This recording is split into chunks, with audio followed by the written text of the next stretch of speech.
পাউডারটাও কি আর দিয়ে দিলাম এই যে রসুন, কিছু রসুন আমরা আগেই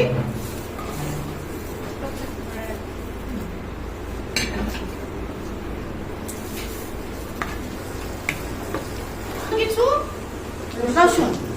রসুন আপনি ইচ্ছা করে দিতেও পারেন, এই রসুনটা আস্তটা নাও দিতে পারেন। এটার জন্য যে নেসেসারি দিতেই হবে, তবে দিলে ভালো। আপনার জিনিসের পাউডার এটা মাস্ট, এটা দিতেই হবে।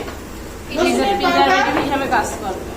আর সিক্রেট মশলা চিনি, কিন্তু আমরা স্টেভিয়াটা ব্যবহার করি, যেটা আপনারা স্টেভিয়া ব্যবহার। আর হচ্ছে টকের আমের পাউডার, আপনি ইচ্ছা করলে আস্ত আমও দিতে পারেন, আম দিলে কেটে যে কোনো গ্রোসারি শপে পাওয়া যাবে। আরেকটা জিনিস কিন্তু আমি সিজন আম কিনে এনে কেটে সিদ্ধ করে পেস্ট করে করে রেখে দেন না, পাউডারে যেতে দিচ্ছি, মাশরুমটা দিয়ে দিচ্ছি।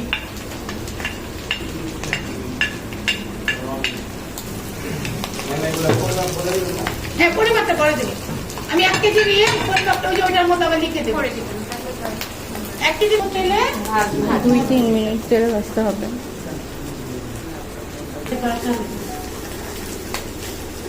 পানিটা যেন না থাকে, পানি থাকলে কি হবে, পানিটা যেন না থাকে। বুঝেছি, কিন্তু কালার ঠিক চেঞ্জ করলে নেই। হ্যাঁ, কি আগে ভাজাটা মোটামুটি হলে পানি দিব। হ্যাঁ, পানিটা রসুনটা যেন টোটালটা একটা সিদ্ধ হয়, কালারটা যেন চেঞ্জ না হয়। ম্যাম ঢেকে কতক্ষণ রাখবো? এটা পানিটা শুকানো পর্যন্ত অপেক্ষা করবো। এখন আমি চিনিটা ছেড়ে দেবো। কত গ্রাম চিনি ছেড়ে দেবো? 100 গ্রাম।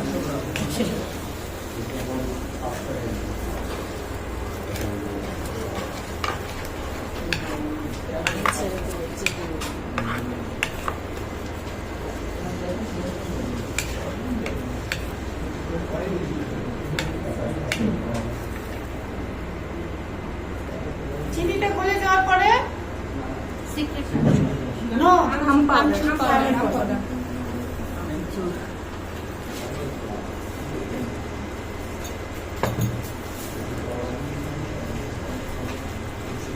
যেটা মাত্র দিলেন জাম পাউডার। না না না, আপনি দিয়েছেন ঠিক আছে, কিন্তু এভাবে খাওয়াটা রাইট না।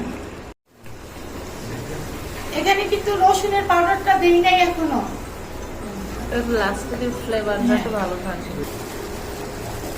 ইও নাই, পানি নাই, পানিও নাই। হিটটা আমি একেবারে কমাই দিলাম। ওই হিটে আমি কি করলাম, এবার রসুন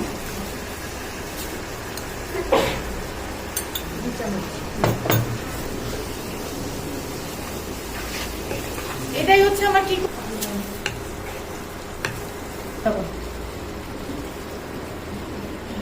বুঝতাম। পাঁচফোড়ন দিয়েছি,